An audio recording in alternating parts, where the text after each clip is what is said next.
दोस्तों स्वागत है आपका बिहार न्यूज में। दोस्तों मैं हूं फिरदौस गनी और आप देख रहे हैं केडीबी लाइव। दोस्तों आज हो चुका है 22 अगस्त 2022। तो आज की बिहार की टॉप न्यूज लेकर आए हैं आपके लिए। दोस्तों वीडियो स्टार्ट करने से पहले आपसे रिक्वेस्ट है, अगर आप नए आए हैं इस चैनल पर तो फिर इस चैनल को सब्सक्राइब करके बेल आइकन को प्रेस कर दीजिए और साथ में वीडियो को लाइक कर दीजिए, अपने दोस्तों के साथ शेयर भी कीजिए। तो चलिए दोस्तों स्टार्ट करते हैं आज की पूरे बिहार की टॉप न्यूज। दोस्तों आज बिहार न्यूज में सबसे पहले बात करते हैं कि बिहार में नई सरकार बनते ही CM Nitish Kumar deputy CM Tejashwi Yadav की नज़दीकियां बढ़ चुकी है। जो कभी एक दूसरे के खिलाफ बोलते आते थे, आज एक दूसरे की बड़ाई करते हैं, यानी कि एक दूसरे की तारीफ करते हैं। वहीं दूसरी ओर सीएम नीतीश कुमार को पीएम मटेरियल बताया जा रहा है। सभी की नजरें 2024 की लोकसभा चुनाव पर है। ऐसे में अब जेडीयू नेता ललन सिंह ने एक बड़ा बयान दे दिया है। उनकी बातों से साफ झलक रहा है कि जेडीयू भी चाहती है कि नीतीश पीएम बने। पार्टी के राष्ट्रीय अध्यक्ष ललन सिंह ने कहा है कि अगर विपक्ष चाहे तो नीतीश कुमार देश के प्रधानमंत्री बन सकते हैं। उन्होंने कहा है कि लंबे समय तक बिहार की बागडोर संभालने वाले नीतीश कुमार जेडीयू का चेहरा है, वे प्रधानमंत्री पद के दावेदार नहीं है, लेकिन अगर विपक्षी दल ऐसा चाहेंगे तो फिर नीतीश कुमार प्रधानमंत्री बन सकते हैं। ललन सिंह ने कहा कि नीतीश कुमार में वो सारी क्वालिटी है जो एक प्रधानमंत्री बनने के लिए चाहिए। दोस्तों बात करते हैं कि बिहार के सीतामढ़ी, मुजफ्फरपुर, दरभंगा आदि शहरों में घर मकान बनाने की चाहत रखने वाले लोगों के लिए बड़ी खबर सामने आ रही है। ताजा रिपोर्ट्स के मुताबिक इन शहरों में ईंट, बालू, सीमेंट, गिट्टी महंगा हो गया है, जिसके कारण भवन निर्माण यानी कि घर बनाने के कार्य में कमी आने लगी है। खबर के अनुसार महंगाई बढ़ने से बिहार के गरीब और मध्यम वर्ग परिवारों को काफी मुश्किल का सामना करना पड़ रहा है। खास करके घर मकान बनाने वाले सामग्री में लगातार वृद्धि होने से लोग अपने मकान का निर्माण कार्य अधूरा छोड़ रहे हैं। आपको बता दें कि महंगाई की वजह से कई लोगों ने अपना घर मकान अधूरा बना करके छोड़ रखा है तथा दाम कम होने का इंतजार कर रहे हैं, लेकिन निर्माण सामग्री की कीमतों में कमी होने का नाम नहीं ले रही है, जहां इसके दामों में लगातार वृद्धि देखने को मिल रही है। दोस्तों बात करते हैं कि बिहार की राजधानी पटना से अच्छी खबर सामने आ रही है। ताजा रिपोर्ट्स के मुताबिक मुख्यमंत्री बालिका प्रोत्साहन योजना के तहत पटना, बक्सर, भोजपुर, किशनगंज, अररिया, कटिहार, मुजफ्फरपुर, भागलपुर, दरभंगा समेत बिहार के सभी जिलों के छात्रों को 10-10 हजार रुपये की राशि सीधे उनके बैंक अकाउंट में भेजी जाएगी। खबर के अनुसार साल 2021 के इंटर परीक्षा में 5,24,156 छात्राएं सफल हुई थी, जहाँ इनमें से 3,10,000 को मुख्यमंत्री बालिका प्रोत्साहन योजना का लाभ मिल गया है। वहीं बचे हुए 2,08,000 को इसका लाभ नहीं मिला है। आपको बता दूं कि बिहार सरकार के द्वारा इन बचे हुए 2,08,000 छात्रों को मुख्यमंत्री बालिका प्रोत्साहन योजना के तहत 10-10 हजार रुपये की राशि दी जाएगी। माध्यमिक शिक्षा निदेशालय ने इसको लेकर के सभी जिलों के अधिकारियों को निर्देश दे दिए हैं।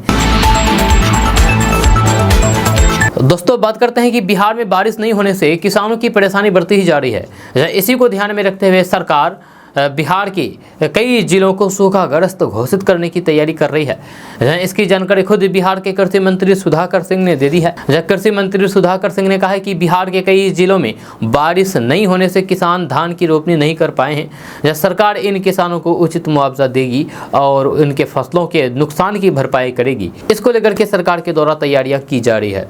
आपको बता दूं कि बिहार में सूखे की हालात का जायजा लेने के लिए खुद मुख्यमंत्री नीतीश कुमार हवाई सर्वेक्षण कर रहे हैं। जब बिहार के जहानाबाद, औरंगाबाद और गया के बाद मुंगेर, लखीसराय और जमुई जिले का हवाई सर्वेक्षण करके सूखे का जायजा लिया जा रहा है। बिहार के नए कृषि मंत्री सुधाकर सिंह ने जानकारी देते हुए कहा है कि बिहार सरकार बिहार को सूखाग्रस्त घोषित करने पर विचार कर रही है। बहुत जल्द इसको लेकर के कोई बड़ा फैसला लिया जा सकता है।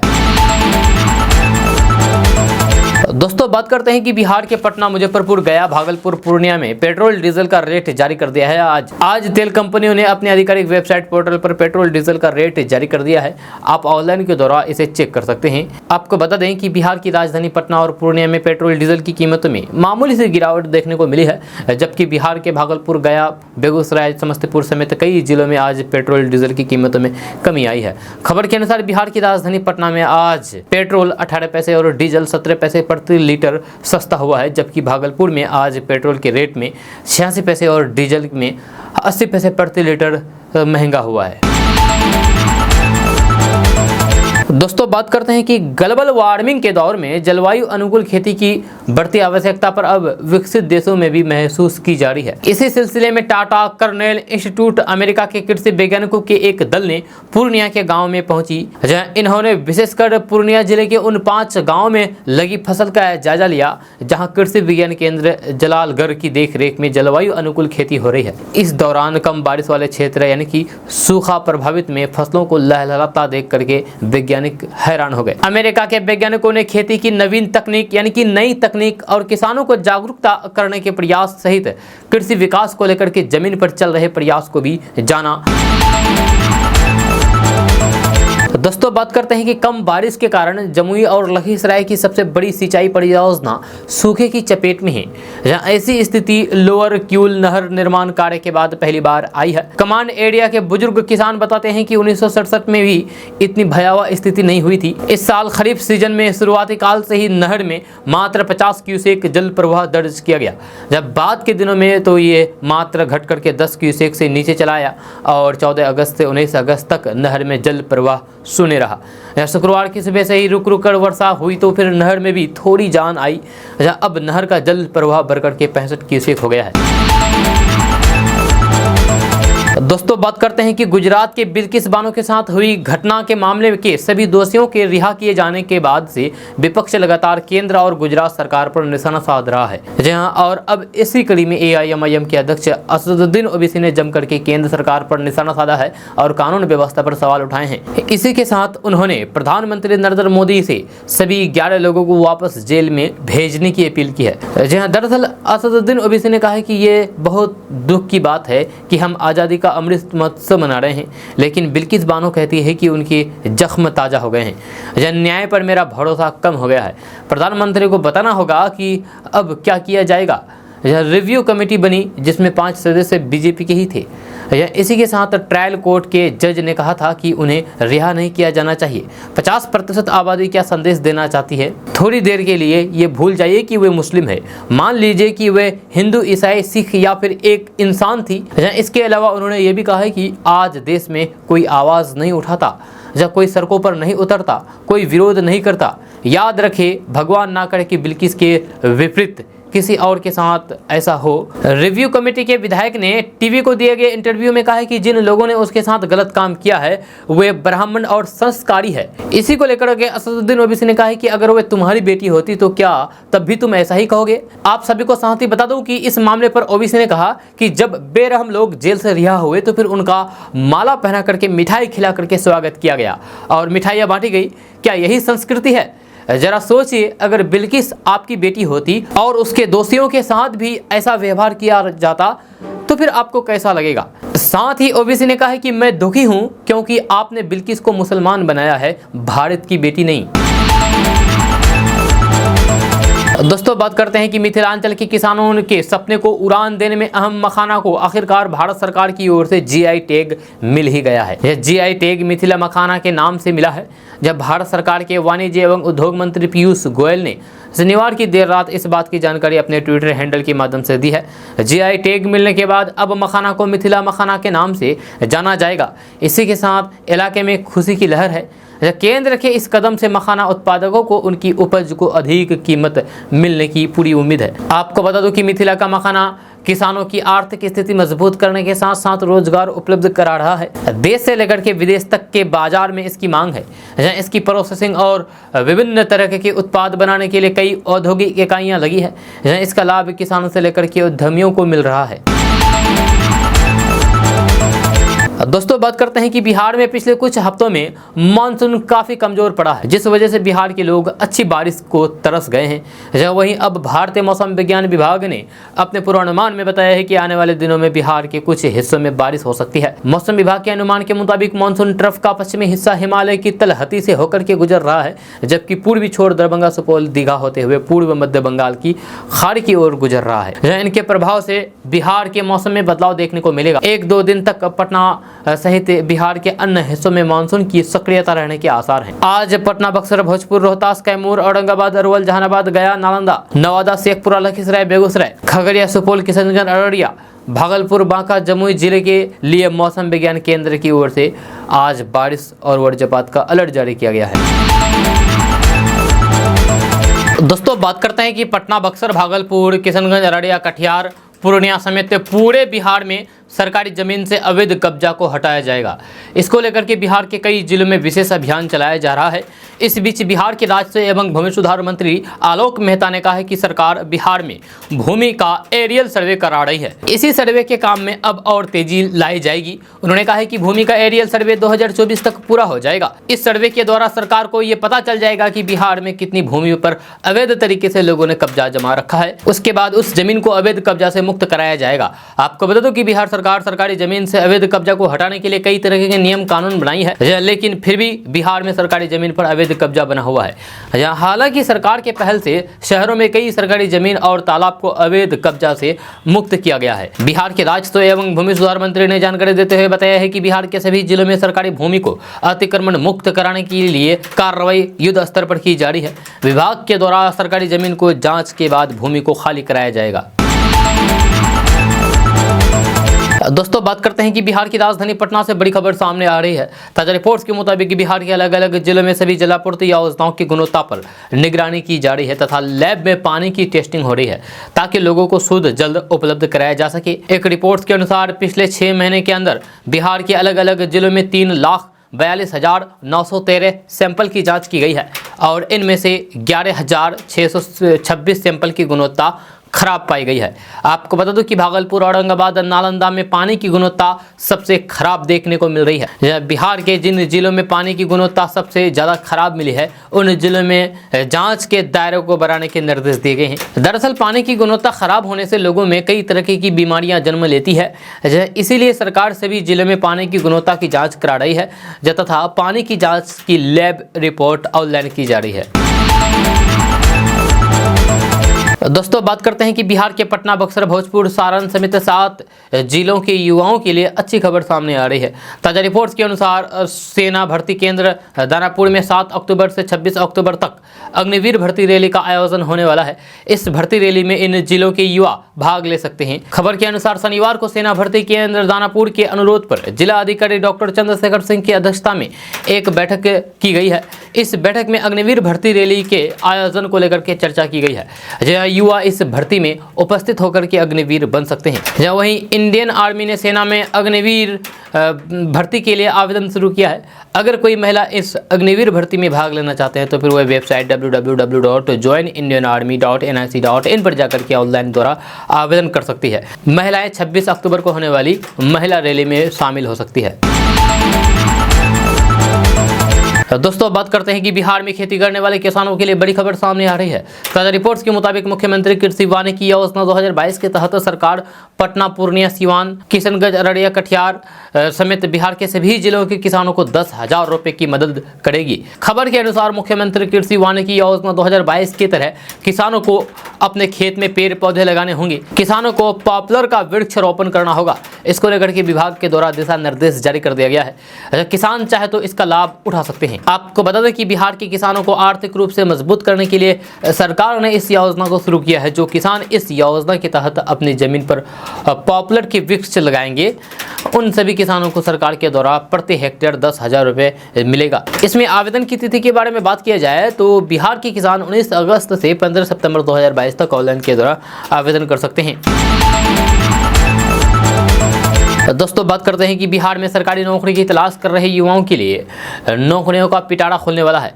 ताजा रिपोर्ट्स के मुताबिक पटना, मुजफ्फरपुर, नालंदा समेत पूरे बिहार में 2751 पदों पर भर्ती होने वाली है। इसको लेकर के विभाग के स्तर पर तैयारियां की जा रही है। खबर के अनुसार बिहार के कर्मचारियों की कमी को दूर करने के लिए कृषि, डेयरी और बीपीएससी में 2751 पदों पर भर्ती को लेकर के तैयारी की जा रही है। बहुत जल्द बिहार लोक सेवा आयोग के द्वारा भर्ती के संदर्भ में नोटिफिकेशन जारी किया जा सकता है। आपको बता दूं कि कृषि विभाग, पशु मत्स्य संसाधन विभाग में खाली पड़े पदों को भरने के लिए बिहार लोक सेवा आयोग और बिहार कर्मचारी चयन आयोग को अनुशंसा भेजी गई है। प्रखंड कृषि पदाधिकारी, सहायक निदेशक, शस्य और कृषि समन्वयक के पद पर बहाली की प्रक्रिया अंतिम चरण में है। किसी भी वक्त नोटिस जारी किया जा सकता है। दोस्तों बात करते हैं कि बिहार में चरित्र प्रमाण पत्र बनाने वाले लोगों के लिए अच्छी खबर सामने आ रही है। ताजा रिपोर्ट्स के मुताबिक पटना, पूर्णिया समेत बिहार के सभी जिलों में अब सिर्फ 7 दिन में आपको चरित्र प्रमाण पत्र मिल जाएगा। इसको लेकर के दिशा निर्देश जारी कर दिया गया है। खबर के अनुसार चरित्र प्रमाण पत्र की सेवा को RTPS यानी कि सेवा का अधिकार अधिनियम में शामिल किया गया है, जहां आवेदन करने के 7 दिनों के अंदर चरित्र प्रमाण पत्र जारी करना होगा। ऐसा नहीं करने पर पदाधिकारियों के खिलाफ कार्रवाई की जाएगी। आपको बता दें कि बिहार के कई जिलों से ऐसी खबरें सामने आ रही है कि लोगों को चरित्र प्रमाण पत्र देरी से जारी किया जा रहा है। इसी को ध्यान में रखते हुए SCRB के DIG को इसकी समुचित मॉनिटरिंग की जिम्मेदारी सौंपी गई है। मिली जानकारी के अनुसार पुलिस मुख्यालय ने इसे लेकर के सभी जिलों को सख्त निर्देश जारी कर दिया गया है। साथ ही साथ गृह विभाग के अपर मुख्य सचिव ने चरित्र प्रमाण पत्र जारी करने में देरी करने के लिए दोषी पदाधिकारियों या फिर कर्मियों को चिन्हित करके कार्रवाई करने को कहा है। दोस्तों बात करते हैं कि बिहार के नालंदा से बड़ी खबर सामने आ रही है। ताजा रिपोर्ट्स के मुताबिक बिहार के नालंदा में 20 फर्जी शिक्षकों पर FIR दर्ज किया गया है, जबकि एक फर्जी शिक्षक को गिरफ्तार करके उसे जेल भेज दिया गया है, जिससे जिले में हरकंप मच गया है। खबर के अनुसार पटना हाईकोर्ट के आदेश के बाद बिहार में शिक्षकों के डिग्रियों की जाँच चल रही है। इस दौरान बड़ी संख्या में ऐसे शिक्षकों का खुलासा हो रहा है जिन्होंने फर्जी तरीके से नौकरी प्राप्त की है। अब ऐसे फर्जी शिक्षकों पर कार्रवाई की जा रही है। आपको बता दूं कि नालंदा के सिलाव में शुक्रवार को एक फर्जी शिक्षक को पुलिस ने गिरफ्तार करके जेल भेज दिया, जबकि 20 फर्जी शिक्षकों पर प्राथमिकी दर्ज की गई है। इन शिक्षकों पर भी जल्द से जल्द एक्शन लिया जाएगा। इसको लेकर के तैयारियां की जा रही है। मेरी जानकारी के अनुसार नालंदा जिले के सिलाव में अब तक जांच के दौरान 127 फर्जी शिक्षकों की पहचान की गई है, जिसमें ज़्यादातर शिक्षकों के प्रमाण पत्र फर्जी पाए गए हैं। जैसे जैसे जांच आगे बढ़ी वैसे वैसे फर्जी शिक्षकों का खुलासा हो रहा है। दोस्तों बात करते हैं कि मुख्यमंत्री नीतीश कुमार के गृह क्षेत्र नालंदा में पहुंच करके पूर्व केंद्रीय मंत्री RCP सिंह ने उनके खिलाफ मोर्चा खोल दिया है। जहां नूरसराय प्रखंड के कुंदी गांव में आम जनता मिलन समारोह में शामिल हुए RCP सिंह ने CM नीतीश कुमार को आड़े हाथ लिया है। RCP सिंह ने कहा है कि मैं कभी झूठ नहीं बोलता, हमें मंत्री पद से इसलिए हटा दिया गया है कि हमारे बढ़ते कद से लोग जलने लगे थे। RCP सिंह ने इस आम जनता मिलन समारोह अपने केंद्रीय मंत्री बनने की पूरी दास्तां भी सुनाई कि कैसे केंद्र से प्रस्ताव आया और कैसे मेरा नाम केंद्र के पास भेजा गया। RCP सिंह ने नीतीश सरकार पर तंज कसते हुए कहा कि अगर सरकार और नेता नहीं बदले तो फिर यही होगा जो पिछले 30 सालों से बिहार में होता आ रहा है। उन्होंने अपने भाषण के दौरान केंद्र के द्वारा चलाई जा रही सभी योजनाओं की प्रशंसा की। उन्होंने राज्य सरकार के कार्यों की आलोचना करते हुए जनता से कहा कि अगर तवे पर रोटी पलटी नहीं जाए तो फिर क्या होगा। उन्होंने कहा कि अगर पलटी नहीं जाए यानी कि रोटी पलटी नहीं जाए तो फिर वह जल जाएगी, और ऐसे ही राजनीति बिहार में चल रही है। RCP सिंह ने बिहार सरकार पर हमला बोलते हुए सड़क, शिक्षा और स्वास्थ्य के मुद्दे पर प्रदेश सरकार को यानी कि बिहार सरकार को जमकर के लताड़ा। साथ ही बिहार में बढ़ रहे भ्रष्टाचार और आपराधिक घटनाओं को लेकर के कहा कि ये सिर्फ सरकार की नाकामी की वजह से है। जहाँ उन्होंने जदयू के राष्ट्रीय अध्यक्ष ललन सिंह पर हमला बोलते हुए कहा कि हम मंत्री बनाए गए तो फिर उन्हें जलन होने लगी। हमारे इस्तीफा से आप अगर मंत्री बनते हैं तो फिर हम ही माला पहना देते। दोस्तों बात करते हैं कि मानसून बारिश होने से मायूस किसान अब खेतों में लगे धान के बिचड़े को काट करके मवेशी को खिलाने पर मजबूर हो गए हैं। इस बार आषाढ़ से लेकर के भादों तक मानसून के कमजोर रहने के कारण अनावृष्टि की स्थिति उत्पन्न हो गई है। हालांकि संघर्षशील किसानों ने जैसे तैसे पटवन करके धान की रोपनी की है, लेकिन जुलाई और अगस्त माह में अनावृष्टि ने किसानों की कमर तोड़ कर रख दी है। जब पानी के अभाव में झुलस रहे धान के पौधे को देख करके किसान हताश निराश हैं, वहीं पीले बिचड़े को देख करके रोपने की आस छोड़ करके उसे काट करके मवेशी को खिलाने को मजबूर हो गए हैं। एक किसान ने बताया है कि बारिश की आस में जैसे तैसे आधे खेतों में धान की रोपनी हो सकी है। सावन भादों में बारिश नहीं होने के कारण खेतों में दरारें पड़ चुकी है, फसल मुरझा रही है, रोपने के लिए संजो करके रखे गए बिचड़े पीले पड़ गए हैं। अब बारिश होने पर रोपनी करने से भी कोई फायदा नहीं है। वहीं एक और किसान का कहना है कि इस बार शुरू से ही मानसून किसानों को दगा दे रही है। जब किसान बारिश होने की आस में महंगे पटवन करके लगभग 70% खेतों में रोपनी कर दी है, वह फसल भी अब पानी के अभाव में झुलस रही है। पंचायत के लगभग 30% खेत आज भी पड़ती पड़ा है। बारिश की आस में धान के बिचड़े अब बर्बाद हो चुके हैं। किसानों से काट करके मवेशी को खिला रहे हैं। दोस्तों बात करते हैं कि आम लोगों को रोजगार मुहैया कराने की बड़ी योजना मनरेगा का हाल बिहार के अंदर क्या है, इसे लेकर के ग्रामीण विकास विभाग में मौजूदा वित्तीय वर्ष की पहली तिमाही का रिपोर्ट जारी किया गया है। मौजूदा वित्तीय वर्ष की पहले 3 महीनों में किस जिले के अंदर कैसा प्रदर्शन रहा, इसको लेकर के विभाग ने विस्तार से रिपोर्ट जारी की है। मनरेगा योजना को लेकर के बक्सर जिला सबसे टॉप पर रहा है। बक्सर जिले को 89 अंक मिले हैं, जबकि इस रैंकिंग में पटना जिला 31वें नंबर पर पिछड़ गया है। यहाँ रैंकिंग में पहली बार अमृत सरोवर के काम को शामिल किया गया है। जब बक्सर के बाद जहानाबाद दूसरे नंबर पर, वैशाली तीसरे नंबर पर, गया चौथे नंबर पर और पूर्वी चंपारण 5वें नंबर पर है। इस रैंकिंग में सबसे नीचे शिवहर जिले का स्थान है। आपको बता दूं कि इस रैंकिंग में बक्सर ने एक लंबी छलांग लगाई है। इसके पहले समस्तीपुर जिला मनरेगा रैंकिंग में नंबर 1 बन गया था, लेकिन इस बार समस्तीपुर पिछड़ करके 22वें नंबर पर जा पहुंचा है। ग्रामीण विकास विभाग की तरफ से जारी रिपोर्ट में बताया गया है कि बिहार के अंदर चल रहे मनरेगा के कार्यों में पौधारोपण, नेचुरल रिसोर्स मैनेजमेंट पर खर्च, अमृत सरोवर योजना के साथ साथ SC/ST वर्ग के लोगों को मनरेगा के तहत काम देने के मामले में स्थिति सही नहीं है। दोस्तों बात करते हैं कि मुख्यमंत्री नीतीश कुमार ने सड़क मार्ग से नालंदा, शेखपुरा, जमुई एवं लखीसराय जिले में कम बारिश के कारण उत्पन्न स्थिति का जायजा लिया। इस दौरान मुख्यमंत्री नीतीश कुमार ने अधिकारियों को आवश्यक दिशा निर्देश भी जारी कर दिया है। मुख्यमंत्री ने सड़क मार्ग से दनियावा होते हुए नालंदा जिले के नगर, नौसा, चंडी, मधोपुर, बिंद प्रखंड में धान की रोपनी के अच्छादान का जायजा लिया। शेखपुरा में भी मुख्यमंत्री ने धान रोपने के अच्छादान का जायजा लिया। अलीनगर के किसान मोहम्मद शमीम से मुख्यमंत्री ने धान रोपने की स्थिति की जानकारी ली। किसान मोहम्मद शमीम ने मुख्यमंत्री को बताया है कि यहाँ बारिश कम हुई है, यहाँ का भू जल स्तर नीचे है, जिससे सिंचाई कार्य में दिक्कत हो रही है। दोस्तों बात करते हैं कि बिहार में लोक जनशक्ति पार्टी रामविलास के अध्यक्ष चिराग पासवान ने साफ कर दिया है कि अब वो फिर से एनडीए में लौटने को तैयार नहीं है।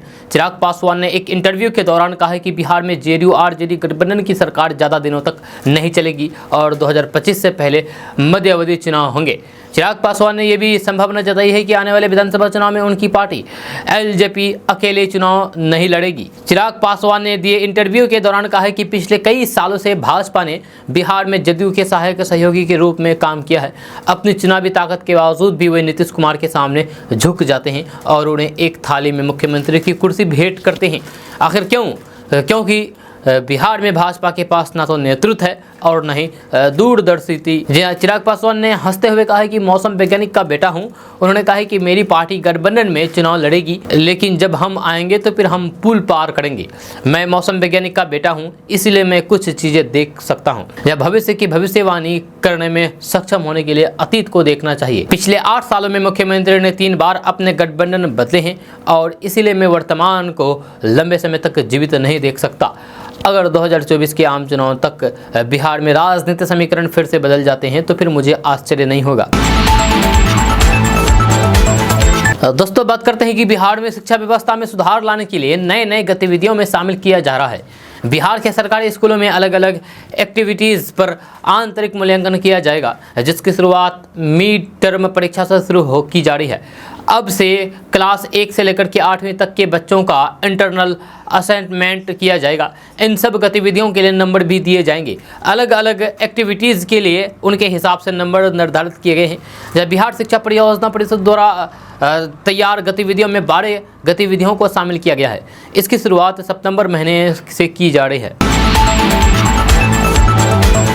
दोस्तों बात करते हैं कि पटना जिले के मनेर और सारण यानी कि छपरा जिले के बीच गंगा नदी में 2 नाव के डूब जाने के से कई लोग लापता हैं।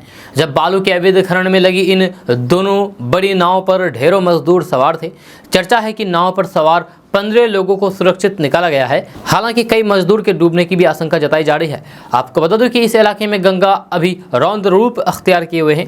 बक्सर में गंगा का जलस्तर चेतावनी बिंदु के पार हो गया है, जब पटना में भी गंगा खतरे के निशान तक पहुंचने को बेताब दिख रहे हैं। मिली जानकारी के अनुसार मनेर और सारण के बीच गंगा नदी में अहले सुबह 2 नाव आपस में टकराने के बाद डूब गई। इस हादसे के वक्त काफी तेज हवा चल रही थी। तेज हवाओं के कारण गंगा की लहरें और अधिक विकराल हो गई थी। बताया जा रहा है कि दोनों नावों पर करीब 2 दर्जन मजदूर एवं नाविक सवार थे। इनमें से लगभग 15 लोगों के निकलने की बात बताई जा रही है, जबकि दर्जनों लोग अभी भी डूबे हुए हैं, वो लापता है।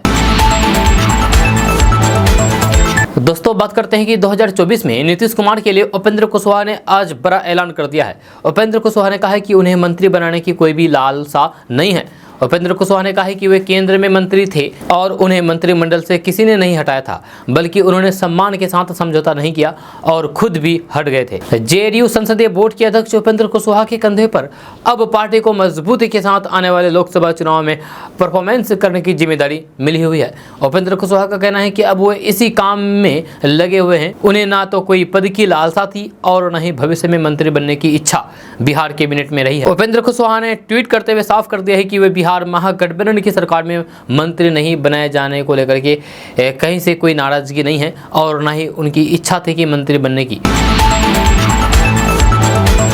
दोस्तों बात करते हैं कि केंद्र सरकार पर कांग्रेस नेता राहुल गांधी ने इशारों में खूब हमला बोला है। उन्होंने कहा है कि तानाशाह की इच्छा ही सरकार की आ गया है। यहां तक कि आरबीआई जैसे स्वतंत्र संस्थान जो पिछले दशकों में भारत के आर्थिक विकास के जरिए जी रहे हैं, इसे भी वक्त वक्त पर सुप्रीम लीडर एवं उनके मित्रों के एजेंडों के सामने झुकने की विवश किया गया है। उदाहरण के रूप में आपको विमुद्रीकरण को याद करना चाहिए। राहुल गांधी ने कहा है कि आरबीआई ने अपने रिसर्च रिपोर्ट में बताया था कि पब्लिक सेक्टर के बैंकों का जल्दबाजी में निजीकरण करना ठीक नहीं है।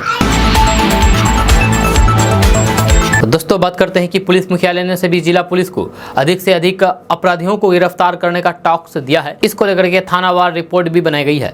जहां बिहार पुलिस की छमाही रिपोर्ट के अनुसार हर दिन कम से कम 725 अपराधियों या फिर आरोपियों को गिरफ्तार किया जा रहा है। जनवरी से जून के बीच 1,31,993 अपराधियों को गिरफ्तार किया गया है, जहां इनमें सबसे अधिक 28,017 अपराधी जून में गिरफ्तार किए गए हैं। इस साल पहले 6 माह में अपराधियों के साथ पुलिस के 6 इनकाउंटर हुए हैं। सबसे अधिक 3 इनकाउंटर फरवरी माह में हुए हैं। इस साल जनवरी से जून के बीच अन्य कार्रवाई की बात करें तो फिर पुलिस ने 19 मिनी गन फैक्ट्री का उद्भेदन किया है। इसमें सबसे ज़्यादा 6 मिनी गन फैक्ट्री जनवरी और 5 मिनी गन फैक्ट्री फरवरी माह में पकड़ी गई है। मार्च में 2, अप्रैल में 1, मई में 3 और जून में 2 मिनी गन फैक्ट्री पुलिस ने पकड़ी है। इसके अलावा जून तक 2118 अवैध हथियार बरामद किए हैं। इसके अलावा 10,230 गोलियां बरामद की गई है। दोस्तों बात करते हैं कि बिहार सरकार के आपदा प्रबंधन मंत्री शाहनवाज आलम ने शपथ ग्रहण के बाद पहली बार अररिया का दौरा किया, जहां आरजेडी कार्यकर्ताओं ने उनका भव्य से स्वागत किया। इस दौरान मीडिया से बात करते हुए मंत्री शाहनवाज आलम ने कहा कि सीमांचल वासियों को बाढ़ से निजात दिलाने की उम्मीद टूटने नहीं देंगे। हम सभी लोग बाढ़ से निजात पाने के लिए कार्यकर्ता की तरह काम करेंगे, जिससे पूरे जिला वासियों को बाढ़ की विभीषिका से बचाया जा सके। मंत्री शाहनवाज आलम ने कहा कि बाढ़ से परेशान सीमांचल वासियों की उम्मीद को टूटने नहीं देना है। सभी लोग कार्यकर्ता की तरह काम करेंगे और बाढ़ कटान की समस्या का हम लोग जल्द से जल्द निपटारा करेंगे। उन्होंने कहा कि आपदा में मरने वालों के परिवार वालों को अब दफ्तर के चक्कर नहीं लगाने पड़ेंगे और उन्हें मुआवजे की राशि की उनके खाते में पहुंच जाएगी। इसलिए सिस्टम को और बेहतर बनाया जा रहा है। मंत्री शाहनवाज आलम ने कहा है कि बाढ़ से परेशान सीमांचल वासियों की उम्मीद को टूटने नहीं दूंगा। साथ ही आपको बता दें कि सीमांचल के गांधी कहे जाने वाले तस्लीमुद्दीन के छोटे पुत्र शाहनवाज आलम ने पहली बार 2018 के उपचुनाव में आरजेडी के टिकट पर जोकीहाट विधानसभा से जीत दर्ज की थी। दूसरी बार टिकट नहीं मिलने पर एआईएमआईएम के टिकट पर जीते बड़े भाई सरफराज आलम को हरा करके जीत हासिल की थी। जब पिछले दिनों एआईएमआईएम के 3 अन्य विधायकों को साथ लेकर के वे आरजेडी में शामिल हुए थे। जब बिहार में सत्ता परिवर्तन होने पर उनको तेजस्वी यादव ने आपदा प्रबंधन विभाग का मंत्री बना दिया है। दोस्तों देश में बिरले ऐसे अधिकारी में आपको मिलेंगे जिनमें एक इशारों पर गाड़ियों की कतार लग सकती है, लेकिन वे चलते हैं तो रिक्शा से, बगैर किसी लाव लश्कर और सुरक्षा कर्मियों के, फौज के। आपने देश में कई ऐसे आईएएस अधिकारियों को देखा और सुना होगा जो बिना गाड़ी और लाव लश्कर के बगैर घर से बाहर कदम तक नहीं रखते हैं। काम पर जाना तो दूर की बात हो जाती है, लेकिन बिहार में एक ऐसे सीनियर आईएएस अधिकारी हैं जिनके एक फोन पर सैकड़ों गाड़ियों की कतार और बॉडीगार्ड की भरमार लग सकती है, लेकिन इनकी सादगी ऐसी जो कभी सड़क पर साइकिल चलाते हुए नजर आ जाएंगे तो कभी गोलगप्पे के दुकान पर गोलगप्पे का स्वाद चखते हुए नजर आएंगे। ये अधिकारी पटना में रिक्शे की सवारी से भी परहेज नहीं करते हैं। जैसे कि आप अपने मोबाइल स्क्रीन पर तस्वीर देख रहे हैं, जी हम बात कर रहे हैं बिहार कैडेट के 1991 बैच के सीनियर आईएएस अधिकारी एस सिद्धार्थ की, जो अभी मुख्यमंत्री नीतीश कुमार के प्रधान सचिव हैं। साथ ही साथ उनके पास कैबिनेट और वित्त विभाग की जिम्मेदारी भी है, लेकिन इस अफसर की सादगी ऐसी कि पटना की सड़कों पर बिना बॉडीगार्ड और बिना गाड़ी के अकेले घूमते हैं, वो भी रिक्शा पर। बिहार के ईमानदार और स्वच्छ छवि के इस IAS अधिकारी की एक और खासियत है कि सर्दी हो या फिर गर्मी हो, बरसात हो, हर मौसम में कहीं भी ये आपको सफ़ेद शर्ट और काले पैंट में ही नजर आएंगे। जब बिहार के विकास की बात होगी तो किसी काम को कम समय में बहुत अच्छे और जनता के लिए फायदेमंद कैसे हो सकता है, उसमें इनकी दिलचस्पी सबसे अधिक रहती है। ओहदे में उच्च पद पर बैठे S सिद्धार्थ शनिवार को दिन भर मुख्यमंत्री नीतीश कुमार के साथ सुखार का सड़क मार्ग से पटना से मुंगेर तक जायजा लेने गए थे, लेकिन पटना पहुंचने के बाद जैसे ही मौका मिला वे निकल पड़े शहर में चाय पीने, या चाय चाट और गोलगप्पा का लुत्फ उठाने, वो भी रिक्शे पर बैठ करके। सिद्धार्थ की ये तस्वीरें सोशल मीडिया पर वायरल हो रही है, जो आप अपने मोबाइल स्क्रीन पर तस्वीर देख रहे हैं। दोस्तों बात करते हैं कि बिहार में पहली बार सोना, पोटास, निकेल और क्रोमियम सहित अन्य खनिजों का खनन शुरू करने के लिए नियमावली का पेंच फंसा है। हालांकि लघु खनिजों के खनन की नियमावली जरूर बनी थी, ऐसे में बड़े खनिजों का खनन शुरू करने के लिए नियमावली बनाने की प्रक्रिया चल रही है। खनिजों का खनन सरकार की आय का महत्वपूर्ण स्रोत है, साथ ही आम लोगों के रोजी रोजगार और राज्य के आर्थिक विकास में भी इसका महत्वपूर्ण योगदान होगा। ऐसे में नियमावली बनने के बाद खनन एजेंसी का चयन करके खनिजों के खनन की प्रक्रिया नए साल में शुरू होगी। सूत्रों के अनुसार नियमावली में खनिजों के खनन के तरीके, खनन करने वाली एजेंसी को दी जाने वाली जिम्मेदारी, खनन के पट्टे, समय सीमा और उनसे मिलने वाले राजस्व सहित ढुलाई से लेकर के बिक्री तक की नीति तय करेगी। खान एवं भूतत्व विभाग इसकी तैयारी में लगा है और नियमावली को मंत्रिमंडल से मंजूरी मिलने के बाद लागू किया जाएगा। फिलहाल बिहार में लघु खनिजों के खनन से राजस्व वसूली का लक्ष्य करीब 2400 करोड़ रुपए सालाना था। ऐसे में बड़े और बहुमूल्य खनिजों के खनन से राजस्व कई गुना बढ़ने की संभावना है। दोस्तों बात करते हैं कि देश में तेजी से रोजगार यानी कि जॉब के अवसर बढ़ रहे हैं। सरकारी से लेकर के प्राइवेट सेक्टर में लोगों को उनके स्किल के आधार पर नौकरी दी जा रही है। यह हाल ही में जारी किए गए एक रिपोर्ट से पता चला है कि जून महीने में 18 लाख से अधिक लोगों को नौकरी मिली है। कर्मचारी भविष्य निधि संगठन यानी कि EPFO ने अपने रिपोर्ट में कहा है कि जून 2022 में 18 लाख नए सदस्य जोड़े गए हैं। ये संख्या एक साल पहले के समान महीने में जोड़े गए 12,83,000 नए सदस्यों की तुलना में 43% अधिक है। श्रम मंत्रालय ने शनिवार को जारी एक बयान में कहा है कि वेतन पर रखे गए कर्मचारियों पेरोल की संख्या में लगातार बढ़ोतरी हो रही है। दोस्तों बात करते हैं कि बिहार सरकार में मंत्री और RJD नेता सुरेंद्र यादव मंत्री बनने के बाद अपने गृह जिला का दौरा किया। यहाँ गया के प्रसिद्ध विष्णुपद मंदिर में उन्होंने अपने समर्थकों के साथ पूजा अर्चना की। सुरेंद्र यादव ने मीडिया से बात करते हुए कहा है कि विष्णु भगवान से मैं कामना करता हूं कि हिंदुस्तान का प्रधानमंत्री नीतीश कुमार हो। सुरेंद्र यादव ने आगे कहा है कि मैं भगवान विष्णु से नीतीश कुमार के लिए कामना करने आया था। मैं भगवान विष्णु और फल्गु माता से प्रार्थना करता हूं कि नीतीश कुमार को वह देश का प्रधानमंत्री बनाएं। जब पूरा देश और बिहार नीतीश कुमार की ओर देख रहा है, अगर नीतीश कुमार प्रधानमंत्री बनेंगे तो फिर देश और बिहार का कल्याण होगा। जब बिहार जैसे गरीब राज्य का कल्याण तभी होगा जब नीतीश कुमार प्रधानमंत्री बनेंगे। दोस्तों बात करते हैं कि राजस्थान में एक दलित लड़के के जान जाने पर फैले गुस्से के बीच कांग्रेस नेता और मीरा कुमार ने कहा कि जाति व्यवस्था को पूरी तरीके से मिटाने की जरूरत है।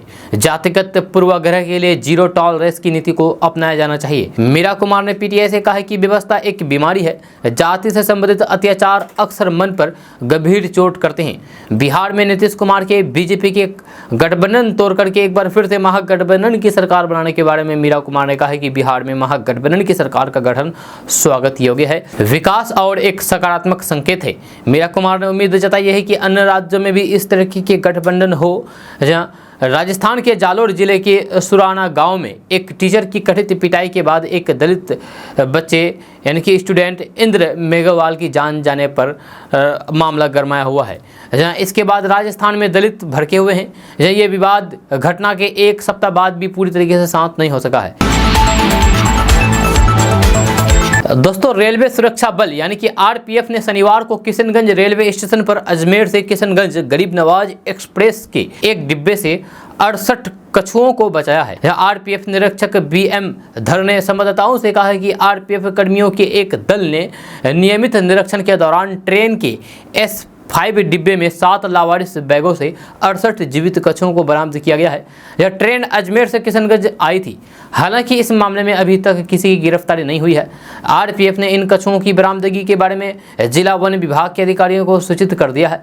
उन्होंने कहा है कि वन विभाग के अधिकारी बचाए गए कछुओं को अपने कब्जे में लेने के बाद वन जीव यानी कि संरक्षण अधिनियम की संबंधित धाराओं के तहत जांच शुरू करेंगे। आरपीएफ के एक वरिष्ठ अधिकारी ने बताया है कि अधिकारियों को संदेह है कि कछुओं का अजमेर से अवैध शिकार किया गया था और अंतर्राष्ट्रीय काला बाजारों के लिए कोलकाता और आसपास के इन शहरों में इनकी तस्करी की जा रही थी। दोस्तों बात करते हैं कि बिहार की मिट्टी ने एक से एक प्रतिभाओं को जन्म दिया है। इसी मिट्टी में उस्ताद बिस्मिल्लाह खां भी जन्मे हैं। यह शहनाई सम्राट उस्ताद बिस्मिल्लाह खां को आज देश याद कर रहा है। जहाँ आपको बता दूं कि 21 अगस्त की तारीख भारत रत्न महान फनकार बिस्मिल्लाह खां की रुखसती के तौर पर दर्ज है। जब संगीत साधन के बदौलत उस्ताद बिस्मिल्लाह खां ने शहनाई को नई ऊंचाई दी। भारत रत्न से सम्मानित मशहूर शहनाई वादक बिस्मिल्लाह खां का जन्म बिहार में बक्सर के डुमराव गांव में हुआ था। बिस्मिल्लाह खां का असली नाम कमरुद्दीन था। कमरुद्दीन के दादा प्यार से बिस्मिल्लाह खां कहते थे, इसलिए उनका नाम बिस्मिल्लाह खां पड़ गया। जब बिस्मिल्लाह खां एक संगीत घराने से ताल्लुक़ रखते थे। यह चाचा अली बख्श काशी विश्वनाथ मंदिर में शहनाई बजाते थे। जब बिस्मिल्लाह खां जब करीब 6 साल के थे, उन्हें शहनाई से प्यार हो गया। उन्होंने ठान लिया कि वे अपने चाचा की तरह शहनाई बजाएंगे, जिसके बाद बिस्मिल्लाह खां ने अपने चाचा को अपना गुरु बना लिया। बिस्मिल्लाह खां अपने चाचा अली बख्श के साथ बनारस चले गए। यहीं पर गंगा किनारे बैठ कर के शहनाई बजाना सीखते थे। बिस्मिल्लाह खां काशी विश्वनाथ मंदिर में शहनाई बजाते थे। जब कुछ ही दिनों बाद उस्ताद बिस्मिल्लाह खां को all India music conference Calcutta में संगीत के महारथियों के सामने शहनाई बजाने का मौका मिल गया। उस्ताद बिस्मिल्लाह खां की शहनाई का पूरा देश कायल था। 15 अगस्त 1947 को जब देश आज़ाद हुआ तो जश्न आज़ादी में भारत के पहले प्रधानमंत्री पंडित जवाहरलाल नेहरू ने उस्ताद बिस्मिल्लाह खां को बुलावा भेजा। उस्ताद बिस्मिल्लाह खां की जादुई शहनाई से जश्न आज़ादी की रौनक ही बढ़ गई। उस्ताद बिस्मिल्लाह खां संगीत की दुनिया में शहनाई सम्राट के नाम से अमर है। उस्ताद बिस्मिल्लाह खां भारत रत्न, पद्म भूषण, पद्म विभूषण और पद्मश्री जैसे सर्वोच्च पुरस्कार से सम्मानित बिहार के अमर विभूति हैं। 21 अगस्त के दिन 2006 में उस्ताद बिस्मिल्लाह खां दुनिया को अलविदा कह गए थे। दोस्तों आज का न्यूज़ बस यहाँ तक। कैसा लगा जरूर अपना सुझाव दीजिएगा नीचे कमेंट बॉक्स में कमेंट करके। अगर आप नए आए हैं इस चैनल पर तो फिर चैनल को सब्सक्राइब करके बेल आइकन को प्रेस कर दीजिए और साथ में वीडियो को लाइक कर दीजिए, अपने दोस्तों के साथ शेयर भी कीजिए। तो मिलते हैं फिर नेक्स्ट वीडियो के साथ, तब तक के लिए जय हिंद जय बिहार।